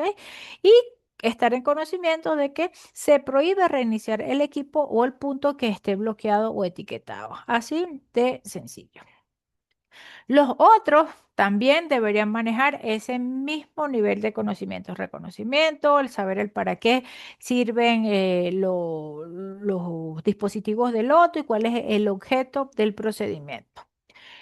¿Qué requisitos pueden darse para garantizar un reentrenamiento o para derivar en la necesidad de un reentrenamiento? Mira, la norma habla de que los reentrenamientos se pueden dar cuando hayan cambio de asignación en las tareas de un empleado o por lo menos cambios de área. Pero yo estoy en la unidad A, me van a mandar para la C. Yo necesito ir a un reentrenamiento. ¿Por qué? Pues necesito conocer los procedimientos específicos de esa unidad. Cambiaron los equipos, cambiaron las máquinas, los procesos de mi unidad. Bueno, modernizaron las líneas de procesos, trajeron equipos nuevos. Eso va a obligar a una revisión de los procedimientos porque los equipos son distintos a los anteriores. De pronto tienen menos puntos de conexión o tienen más o otro tipo de fuentes de energía peligrosas. Entonces, eso va a obligar a una actualización de los procedimientos, a una revisión, un reentrenamiento para todo el personal que vaya a interactuar con ellos. Que hayan insuficiencias en el conocimiento de un empleado, o sea, que se pueda observar de que el empleado este, obvió el procedimiento. Vuelvo al caso de que me fui de la planta, no notifiqué, dejé el candado y me llevé la llave. Eso es un incumplimiento porque el procedimiento tipifica que si yo necesito ausentarme, debo transferir ese punto de bloqueo. No lo hice, bueno, es dentro de las penalidades a reentrenamiento. Entonces hay que cumplir. Y como ese, otros criterios que sean necesarios ya definir que se evidencia de que el personal no cumple los procedimientos o pone la etiqueta y no la llena o no coloca los elementos de consignación adecuados. O sea, esos puntos que podamos identificar como vulnerabilidades, bueno, una de las medidas puede ser ir a reentrenamiento, ¿ok? Es necesario auditar los procedimientos que tenemos definidos. Entonces, las auditorías en condiciones normales se realizan una vez al año, ¿ok? Todo el proceso es el mismo, los equipos son los mismos, debo revisar por lo menos una vez al año. Sin embargo, si se presenta un problema, si se observa alguna debilidad, algún incumplimiento, alguna inconsistencia con el procedimiento, eso puede ameritar una revisión o una auditoría. ¿Quién hace la auditoría? Debe hacerla un empleado autorizado. En este caso, ¿por qué? Bueno, porque es el que va a tener un mayor nivel de conocimiento de los procedimientos, de los equipos y de todo. ¿Qué va a revisar durante la auditoría? El cumplimiento del procedimiento, la eficacia, los niveles de capacitación de los empleados, las responsabilidades, según la que tengan asignadas en el equipo, y las responsabilidades de la persona autorizada. Todos estos procesos de auditorías, de chequeo e inspección deben de documentarse. Esas van a ser las evidencias de cumplimiento de nuestros sistemas de gestión, o sea, de las revisiones, de los controles, de las observaciones que podamos levantar, las aplicaciones de mejora, eso debe dejarse evidencia porque eso es lo que va a soportar nuestras auditorías de gestión. ¿Qué documentamos de estas auditorías? El equipo que se controla, o sea, hay que tener una vinculación sobre la inspección. Estoy auditando el procedimiento de, de control de energía de la unidad tal del equipo X. Bueno, dejar mi registro ahí sobre ese que estoy, la fecha de la revisión, los nombres de las personas que intervinieron en la revisión o en la auditoría y el nombre del auditor principal. ¿Ok? La norma establece de que todas las exigencias, todas las premisas, las políticas, el nivel de estándar de seguridad que yo maneje internamente sobre el control de fuentes de energías peligrosas deba exigirlo a personal tercerizado o contratista. ¿Ok? En este caso, las contratistas deben cumplir con ello. Puede que las contratistas tengan sus procedimientos propios, sus políticas propias. Bueno, es responsabilidad de nosotros como contratante de ese tercero, de revisar de que los procedimientos estén al mismo nivel que el mío. O sea, por lo mínimo. O sea, si ellos tienen procedimientos insuficientes, no se los acepta. Usted debe obligarlos a cumplir los procedimientos que ya tenemos establecidos. ¿Por qué? Porque debemos alinearlos con el nivel de seguridad que manejamos internamente. ¿Ok? Los procedimientos de las contratistas deben ser tan eficaces como los propios. Se debe informar a todos los empleados afectados de los procedimientos de la contratista en el caso de que haya alguna variante y se les autorice utilizar sus procedimientos específicos. Generalmente, ¿qué hacen las empresas? Cuando tercerizan, cuando viene alguien a trabajar dentro de mis instalaciones, yo a él lo llevo a que se adapte a mis procedimientos, que es más fácil que un contratista se adapte al procedimiento de la empresa a que se autorice la inserción de un procedimiento distinto y que pueda generar alguna confusión con el resto del personal. Se debe auditar esa contratista, ¿ok? Ellos pueden presentar en papel un super procedimiento, una estructura incuestionable. Sin embargo, es una gran realidad que muchas veces los contratistas en sitio, en área, no cumplen ni con el 50% de lo que ofrecen en papel. Entonces, es nuestra responsabilidad garantizar de que verdaderamente todo lo que esté ese personal tercero ofreciendo para lo que es el control correcto de fuentes de energías peligrosas se cumpla. Pues yo voy a decir, no, si yo tengo dispositivos, tengo candados, tengo tarjeta y cuando llegan a hacer el trabajo, entonces que no tengo candados, que me faltan, necesitaba 10 candados, pero solo tengo 3, entonces vamos a hacerlo con esos 3, vamos a priorizar los puntos, ¿no? O sea, eso hay que tener mucho cuidado porque indiscutiblemente siempre va a haber una corresponsabilidad. ¿Ok? En resumen, mira, ¿qué podemos concluir acá? Los procedimientos de bloqueo y etiquetado pueden impedir el arranque inesperado de una máquina. Los tipos de energías peligrosas incluyen la eléctrica, la mecánica, química, neumática, hidráulica y potencial. Se requiere un programa que obligatoriamente incluya capacitación y auditoría, por eso la necesidad de hacerlo como programa. Generalmente los procedimientos van al qué vamos a hacer, más no se desglosa los niveles de capacitación ni cómo se van a guiar y mucho menos las auditorías a hacer. Por eso es que debe hacerse como programa. Los sistemas de bloqueo ofrecen más protección que los sistemas de etiquetado. ¿Ok? ¿Quién coloca o quién aplica el loto o el candado? Solo personal autorizado. ¿Quiénes deben entrenar? Todos. El autorizado, los afectados, los otros deben tener conocimiento de lo que es el loto, cuál es el objeto, para qué se utiliza, reconocer los elementos vinculados a el estándar, utilizar candados y etiquetas adecuados o que todos los elementos cumplan con los requerimientos de la norma, establecer procedimientos específicos por escrito y en condiciones normales revisarlo por lo menos una vez al año. Hay condiciones que pueden generar de que esto cambie, un accidente, un cambio de la maquinaria, una modernización, una modificación por, digamos, sutil que pudiésemos considerar, es importante hacer una revisión de los procedimientos. ¿Ok? Esto nos lleva a lo que era el último punto, el último bloque de lo que veíamos de hablar sobre el estándar de bloqueo y etiquetado. La seguridad del bloqueo y etiquetado comienza por lo que se denomina esas 3A. ¿Cuáles son las 3A asociadas a esto? Atención, actitud y acción. Y estas abordan principalmente al componente humano. ¿Ok? Cuando el personal recibe una adecuada formación, un adecuado conocimiento, eso le da herramientas para qué, para que puedan percibir en su entorno condiciones que puedan ser peligrosas. Entonces, eso les permite estar más atento a esos peligros, a identificar esos peligros que van a estar a su alrededor. De igual manera, si yo manejo un mayor nivel de información, estoy más preparada para ello, eso me va a disponer a mí una actitud más correcta sobre la seguridad personal. O sea, yo voy a concientizarme sobre mi responsabilidad individual sobre mi seguridad. Bueno, que si mi seguridad depende de un candado, bueno, yo coloco mi candado, garantizo de que esté bien instalado, de que cumpla con los requisitos, de que solo yo cuente con la llave, porque a fin de cuentas esa va a ser mi seguridad. ¿Ok? Entonces, debo siempre prever actitudes tendientes a validar ello.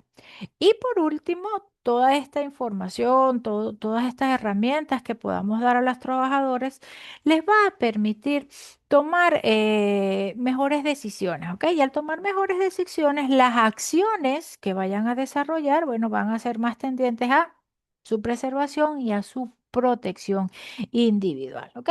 Y en ese enfoque es que se orientan estas 3A asociados a lo que sería el componente humano vinculado al estándar de bloqueo y etiquetado. Antes de finalizar la descarga instruccional, quiero compartir con ustedes un video. ¿Ok? Ese video hace un resumen muy completo de todo lo que conversamos y con él sí, finalizando el video, entonces procederemos a la disertación y dudas que puedan tener. Por favor, me confirman que escuchen el video. Ya les estoy compartiendo.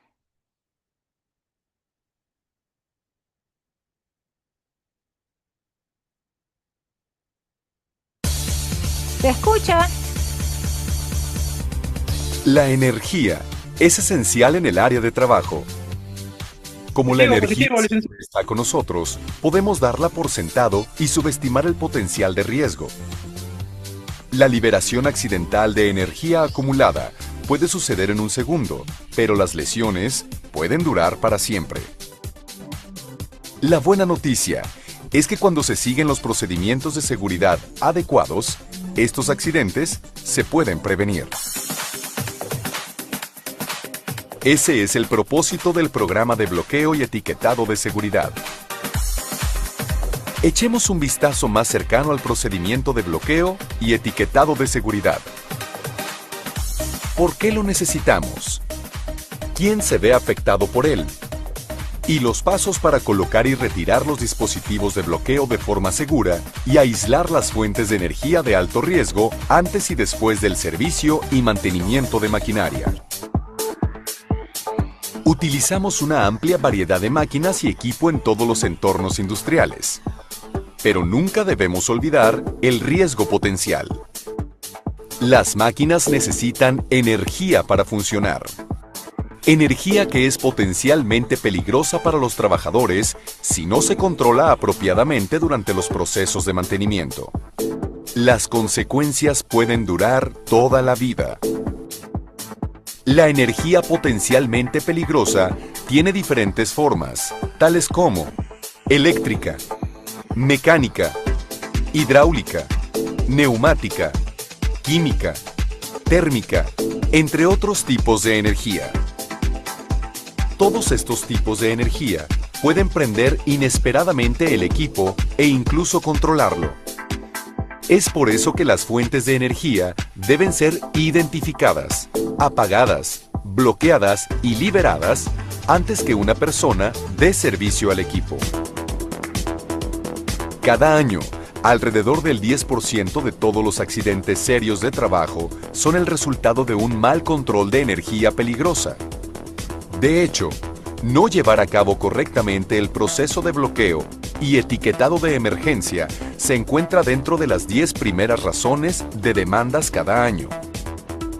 Para ayudar a mantener seguros a los empleados, los procesos de bloqueo y etiquetado de seguridad son una combinación de candados y accesorios para aislar las fuentes de energía de la maquinaria.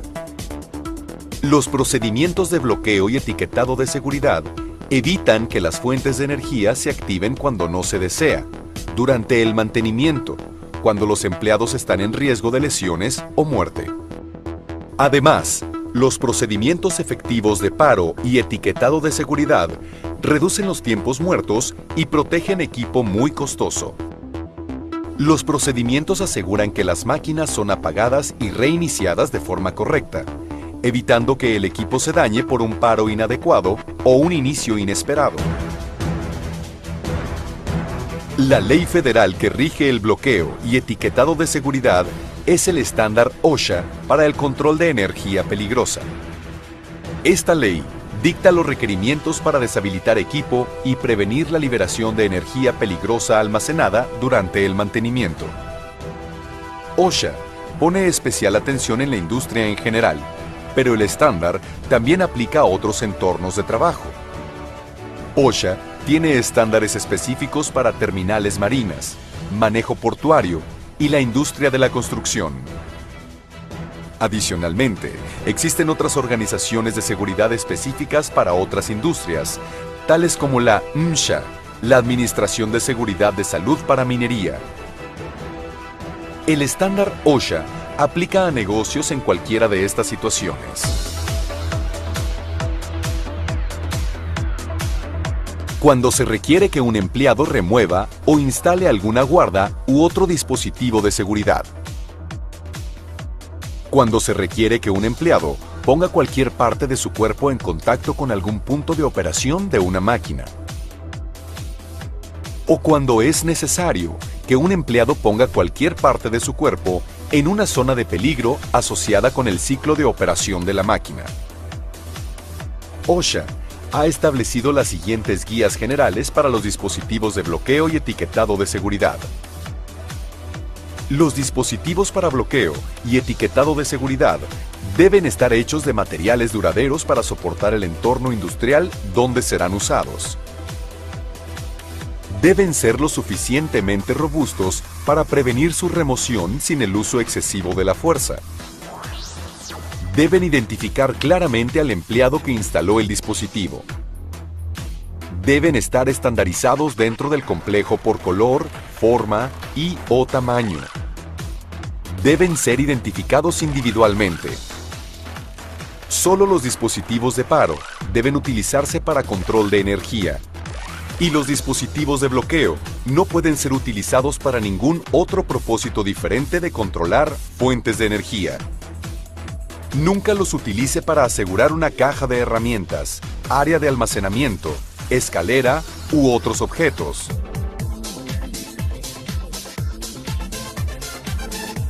El bloqueo impacta a una variedad de trabajadores en un complejo. Las tres categorías son: empleados autorizados. Estos son los trabajadores capacitados específicamente para llevar a cabo el bloqueo y etiquetado de seguridad y dar mantenimiento o servicio del equipo. Empleados afectados.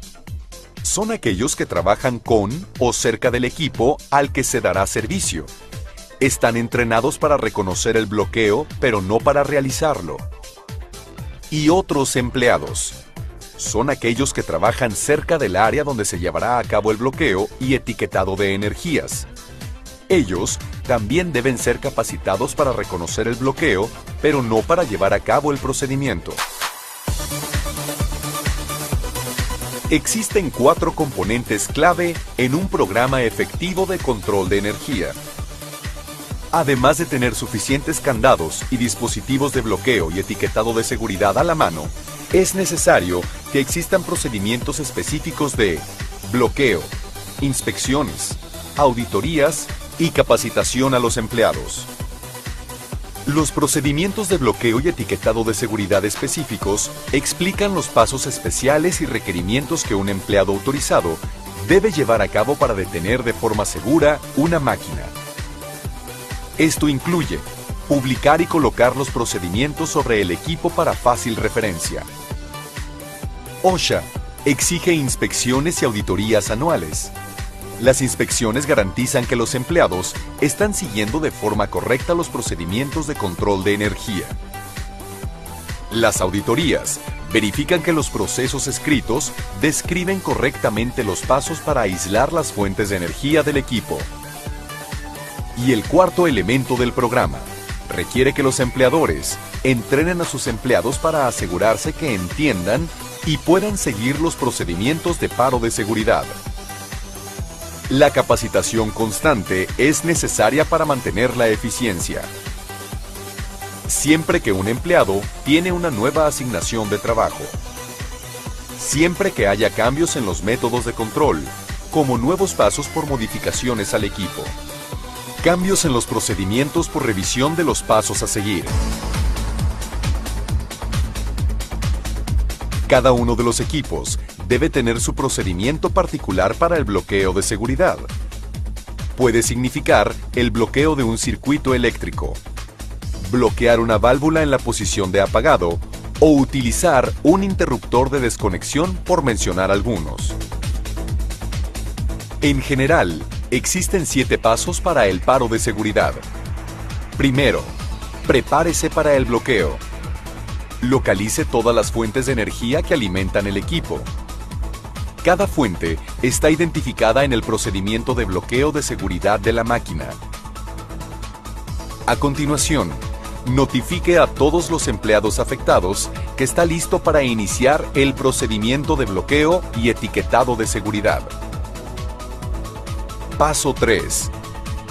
Detenga el equipo siguiendo el proceso normal de bloqueo. Paso 4. Aísle el equipo apagando la energía de la fuente principal de poder. Paso 5. Instale el candado y el dispositivo de bloqueo adecuado a cada dispositivo de aislamiento de seguridad a cada punto de bloqueo que se describe en el proceso de bloqueo. Por ejemplo, una válvula necesita una cubierta de válvula. El candado o etiqueta que lo acompaña debe indicar claramente quién instaló el dispositivo de bloqueo. Si varias personas van a trabajar en un equipo, cada una de estas personas debe poner su propio candado en el dispositivo de aislamiento. Esto garantiza que la fuente de energía permanecerá apagada hasta que el último empleado retire su candado. Paso 6. Libere toda la energía acumulada. Esto puede incluir el drenado de válvulas, liberación de presión hidráulica, bloqueo de partes móviles o cualquier cosa que se requiera en los procedimientos de la compañía. Paso 7. Intente reiniciar la máquina para verificar que la fuente de poder está apagada. Una vez hecho esto, regrese el interruptor de la máquina a la posición de apagado.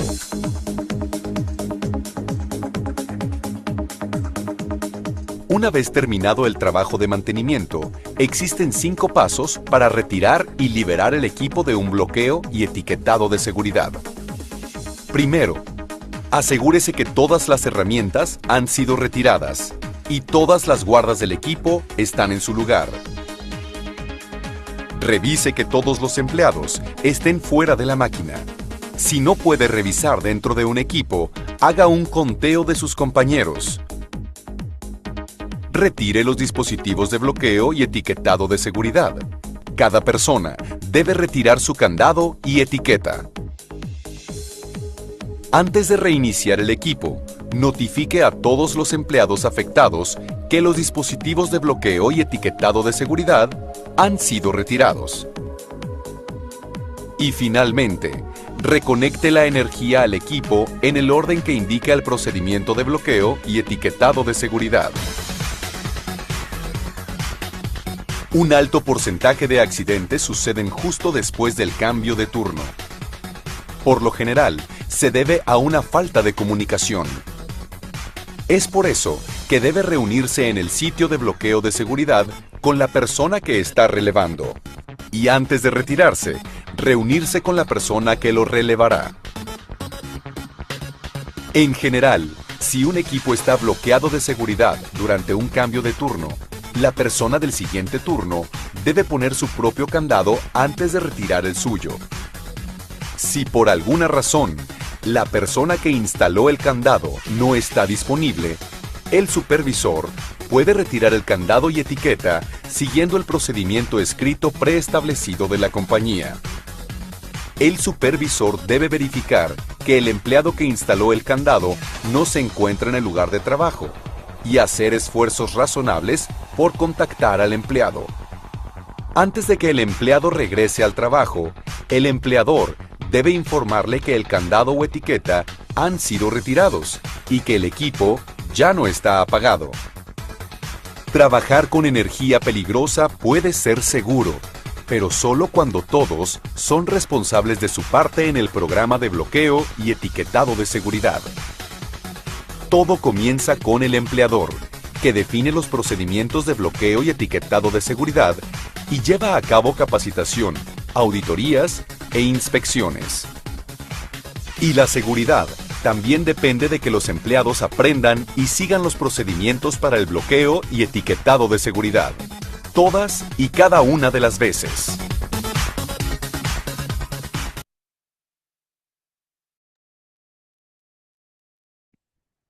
Bien, bueno, ahora sí, de esta manera concluimos lo que es la descarga instruccional.